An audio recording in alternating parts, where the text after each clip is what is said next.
welcome to Pat's Chat, brought to you by Ortho, Virginia. I'm Steve Colby, and it's great to have you with us. Today, we are joined by the senior duo of Sam Greenslade and Jack Reese of the George Mason men's volleyball team. Gentlemen, how are you today? Good, doing good. It is great to see you.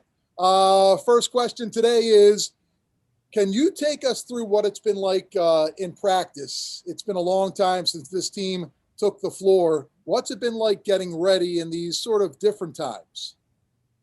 Go ahead, I would Sam. say it's been a challenging time. Obviously, we had a weird fall, didn't get to practice a lot. So working through that, we just had to build team chemistry in any way we could, in the short amount of time we were in the gym. And then I think we were all just super pumped when we got here in the spring because that meant we got to practice full time, get into our full season, kind of no days off. But it's been super exciting to get in the gym and work with everybody every single day. So it's been a really exciting time for us, just knowing that now we have games to work for and, grind with our boys every single day. Yeah, kind of like Sam said, although it's like a very challenging time and very unique time that we're in, it's still just so exciting and so gratifying to be able to play with my teammates again and compete. And, having Sam come back this semester and having Hayden, all our seniors come back, it just feels really good to, just even in the practice gym, just to be able to play with them and have this opportunity to get better and prepare ourselves for this upcoming season. Now, for both of you, all EIVA members on the all-conference team after the seasons, each of the last two seasons, 63 sets, a lot of sets for each of you throughout the course of the year. Take us through the makeup of this year's team and what we can expect. We have a very deep team this year. We brought in a couple freshmen, and they're all very talented. I think in years past, you find that with freshmen, you're looking to not only teach them, on the court stuff, but off the court stuff and how to get through, normal day-to-day life in college. But with this group, it's been really easy. Their volleyball skills are so high that it's really just plugging them into our system and teaching them what they need to do on the court. So they've jumped right onto it really fast. And that means we have a super deep team because we've obviously brought a couple guys back. And the competition in the gym every single day is just stellar. I think there's no weak points. There's nobody that can't be on the court. There's no drill killers. It's so competitive all the way around that every single day when you walk in, you're fighting for spots, you're fighting for, play time, and that keeps the competition level super high. Yeah, and just to speak to that depth too, I mean, even in our first weekend, this past weekend, we had so many different lineups in, and so you can just really see the amount of talent that we have in our practice gym that we're willing to put any guy out there on the court and they're likely going to perform. So pretty excited. Does the intensity level go up that much higher as you watch a match sort of materialize and it goes from the first set and that you're looks like you're going to head to a fifth set? Talk about the adrenaline and what it's like on the bench when you're going to that fifth and final set. I would say, you're doing everything you can not to that fifth and final set, unless you're the team that's losing. But we have a tendency to kind of always get there. But I think that, doing it early in the season is good for our team. It's that kind of experience, knowing what you're doing there. And then when the games really count, in conference and you're trying to play for something that matters and you get to that fifth set, you know exactly what it feels like. It's not a new feeling. So there's definitely adrenaline the first couple of times. That kind of conditioning to that situation is really good for our team to get early in the season. So we're used to it as we go forward. Yeah, and it's a little different this year for myself. I can at least say that, finding myself in a leadership position and an older guy on the team this year, it's almost my duty to kind of make sure that adrenaline and all that emotion is in check when you're going into a fifth set like that, because, if guys start to get nervous on the court, they're not going to perform. So, like once we get into those later sets and tighter games, it's almost my job to make sure that everybody's in check and they know their job on the court. So. Now, that's a great point, Jack. And I wanted to ask both of you about this. So you're in that mentor role. You're, obviously you've got the coaching staff, but then the leaders on the team, the upperclassmen. When you were just coming into George Mason, is there one or two players on the squad that helped you out the most? Can you just pick one or two who sort of helped you mature as a player? I would say for me coming in, Kyle Barnes did a huge amount for me. He was the outside, just a year older than me. So it wasn't like he was super old on the team or anything like that. But just the guy a year older than me in my same position. And when I walked in the gym the first day, he was full of knowledge, willing to give it out to me. And he even told me one day, he said, I hope you take my spot, because if you take my spot, that means you're playing really well. And so I from the moment we walked in, I knew like this team was about winning. This team was about putting the best team on the court, no matter who it was. It was super selfless. But he helped me tremendously. And I'd say another guy was Will Callaman. He used to pass with me all the time, and we'd get in the gym like hours before practice and just hit the ball machine and get reps after reps after reps. And he was one of the hardest working guys I knew. For me, definitely a lot of people have had an impact on me, but I would say the most significant impact, especially when I came in my first year here, was Brian Negron, who he was a senior when I came in. So I only had 1 year with him, but on our team, we have a big brother, little brother system. And he actually was my big brother when I came in that year. And he was just very impactful and insightful on and off the court for me. You know, he really helped me develop my mindset that made me into the player I am today. And he really helped me develop into the man I am off the court too. So I still talk to him to this day, and we have a very close relationship. So I'm just glad that I was able to spend that year with him when he was here.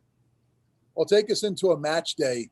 How are each of you getting yourself ready before you even get to the gym? Oof. I mean, match days are kind of nice just because we get to sleep in a little bit. You don't have to worry about any early lifting or practice times. I don't think we get to the gym until about 1 or 2. So I like to sleep in, usually get a good breakfast. Depends what the guys want, but we'll tend to go out, maybe like Dunkin' Donuts or something, grab a little donuts and breakfast sandwich and enjoy the morning. And then for me, you know, once we're in the gym, we have serve and pass. And then once we're in the gym, I like to kind of just be there and like be in the moment. So I don't do a whole lot of like listening to music or sit in the locker room.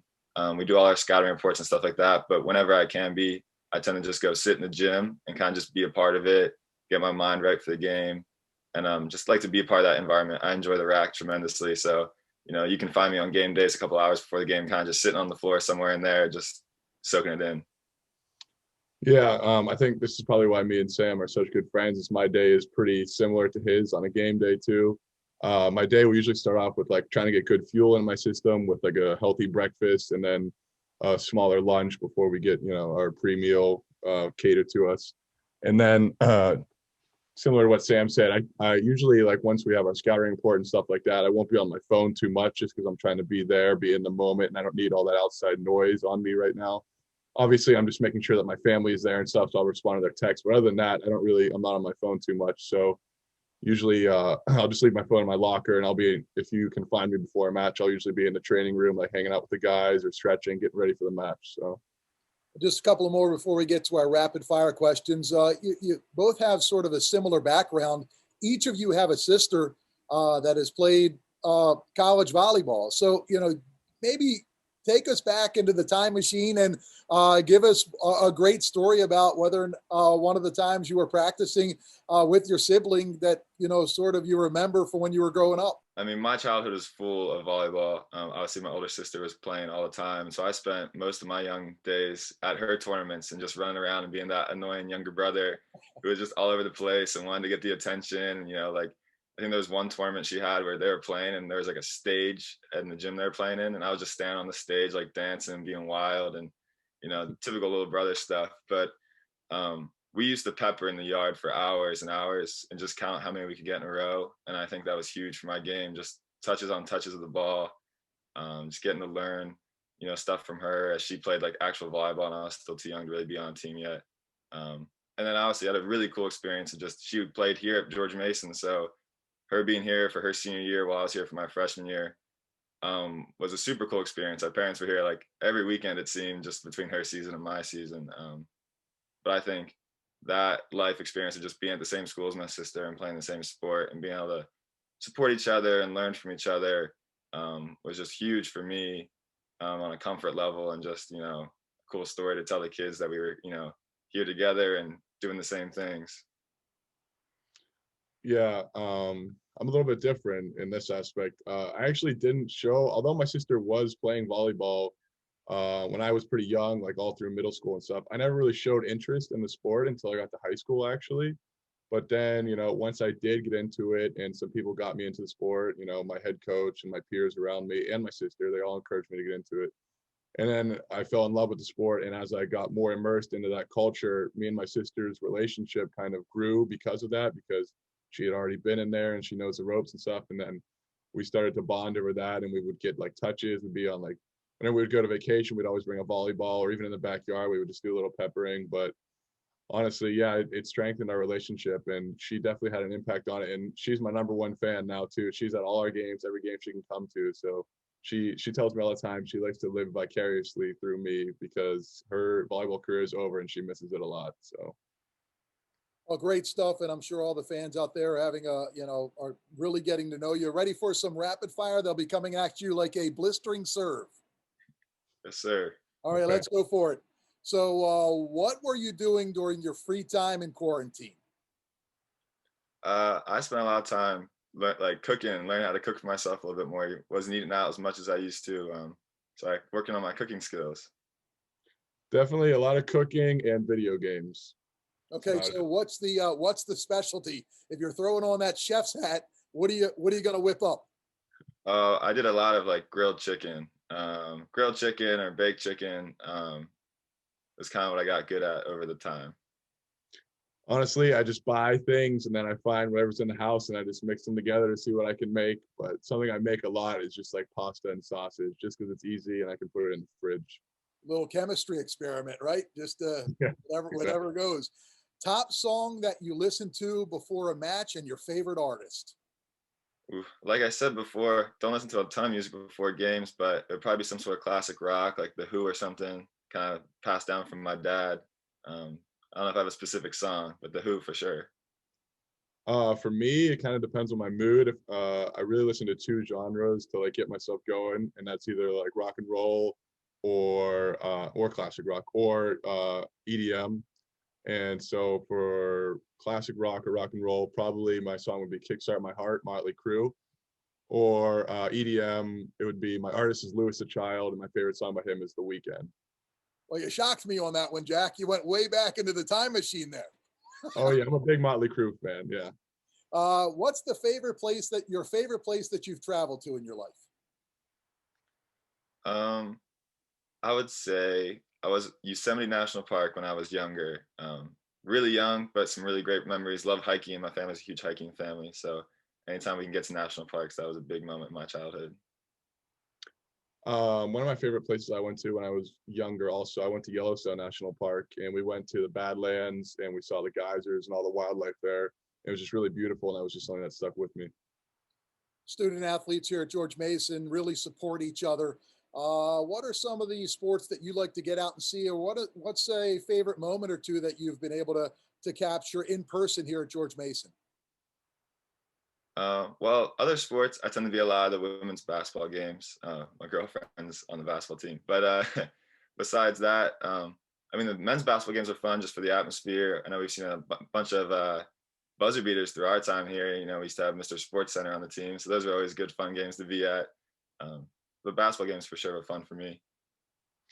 Yeah, I would say the men's basketball games are fun. Also, I like the women's volleyball matches.